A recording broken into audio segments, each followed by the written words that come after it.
ജിഷിന്റെ മകനെ ആ. ജിഷിന് കാണാൻ പറ്റാത്തതും ഉം. അല്ലെ കാണിച്ചു കൊടുക്കാത്തത് ഉം. അമ്മ ഒറ്റ ഒരുത്തിയാണ്. സത്യമുണ്ടോ? അല്ല, ഞാൻ എന്തിനാ എന്റെ കുട്ടീനെ ഞാൻ കാണാറുണ്ട്. ഉം. അപ്പൊ ഓഫ്കോഴ്സ് അതേ റൈറ്റ് ബാക്കിയുള്ളവർക്ക് ഇല്ലേ. ഞങ്ങളുടെ ഇടയിൽ കുട്ടികളൊന്നൊരു ആക്ച്വലി ഞാൻ ചെയ്യാറുള്ളത്, ജിഷിൻ ചേട്ടന് കുട്ടീനെ കാണാൻ പറ്റാത്തോണ്ട് എന്റെ കുട്ടീനെ ജിഷിൻ ചേട്ടന്റെ പ്രസൻസിൽ ഞാൻ കാണാതിരിക്കും. ഞാനത് ഒരു പ്രാവശ്യം ഞങ്ങളൊരു ഫേസിലുള്ള ഒരു ജിഷാന്റെ പൊട്ടാക്സ് എടുത്തായിരുന്നല്ലോ. അത് ജിഷാന്റെ തന്നെ നാട്ടുകാരിയായിട്ടുള്ള ഒരു കണ്ണൂരുള്ള ഒരു ലേഡി ഡോക്ടറായിരുന്നു. അവരുടെ അടുത്ത് പോയപ്പം എൻ്റെ അടുത്ത് പറഞ്ഞു, അമ്മയുടെ ഫേസ് കണ്ടൊരു കുശുമ്പത്തി ഫേസ് ആണെന്നൊക്കെ പറഞ്ഞു. അവർ ഭയങ്കര കൂളായിട്ട് ചില്ലായിട്ട് സംസാരിച്ചു.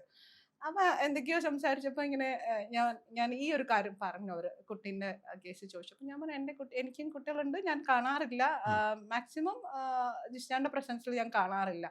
അപ്പൊ എന്താ ഒരു ഞാൻ പറഞ്ഞു, അല്ല, ഞാൻ എൻ്റെ കുട്ടികളോട് സ്നേഹം പ്രകടിപ്പിക്കുന്ന രീതി കണ്ടിട്ട് ആളുടെ കുട്ടീനെ മിസ് ചെയ്യാൻ പാടില്ല.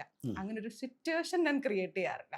എപ്പോഴെങ്കിലും ആൾക്ക് അത് ആലോചിച്ചിട്ട് ഒരു ചെറിയ വിഷമം വന്ന് ഒന്ന് മാറിയിരിക്കാനുള്ള ഒരു സിറ്റുവേഷൻ പോലും ഞാൻ ഉണ്ടാക്കാറില്ല എന്നുള്ളതാണ്. അപ്പൊ അങ്ങനെ ചിന്തിക്കുന്ന എനിക്ക് പുള്ളിന്റെ കുട്ടീനെ കണ്ട എനിക്ക് എന്ത് പ്രശ്നം? അത് വെറും തെറ്റിദ്ധാരണ ആളുകളുടെ പറച്ചില്. തെറ്റിദ്ധാരണ അല്ല, ആളുകൾക്ക് എന്താ ഉണ്ടാക്കിക്കൂടാത്തത്? ഞാൻ മാംഗല്യത്തിൽ നിന്ന് പുള്ളിന്റെ എക്സായിട്ട് അടി ഉണ്ടാക്കിയിട്ട് പോകുന്നതാണെന്നല്ലേ ആൾക്കാർ പറഞ്ഞു.